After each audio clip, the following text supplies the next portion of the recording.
چاند کی مدھم چاندنی میں ایک چھوٹے سے گاؤں کا فضائی منظر، پرانی چھتیں چاندنی میں چمک رہی ہیں، پتھریلی گلیاں خاموشی میں ڈوبی ہوئی ہیں، گہرا نیلا آسمان ستاروں سے جگمگا رہا ہے۔ ایک چھوٹے خاموش گاؤں میں جہاں ستارے چمکتے ہیں اور چاندنی پھیلتی تھی، رات نے گاؤں کو اپنے نرم سائے میں سمیٹ رکھا تھا۔ ایک چھوٹا سا ستارہ اپنی باقی ستاروں جیسا روشن تو نہیں تھا، لیکن اس کا دل چاہتا تھا کہ وہ کسی کا رستہ روشن کرے۔ ایک بچہ رات کی تاریکی میں رستہ بھول گیا، پریشان، تھکا ہوا، لیکن امید کا دامن چھوڑے بغیر۔ وہ ستارہ جیسے بچے کی امید بن کر چمکا، اس کی مدھم سی چمک نے بچے کو رستہ دکھایا۔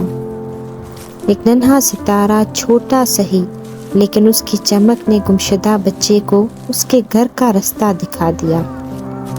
اس کہانی کا سبق یہ ہے کہ چاہے ہم کتنے ہی چھوٹے کیوں نہ ہوں، ہم کسی کی زندگی میں روشنی کا سبب ضرور بن سکتے ہیں۔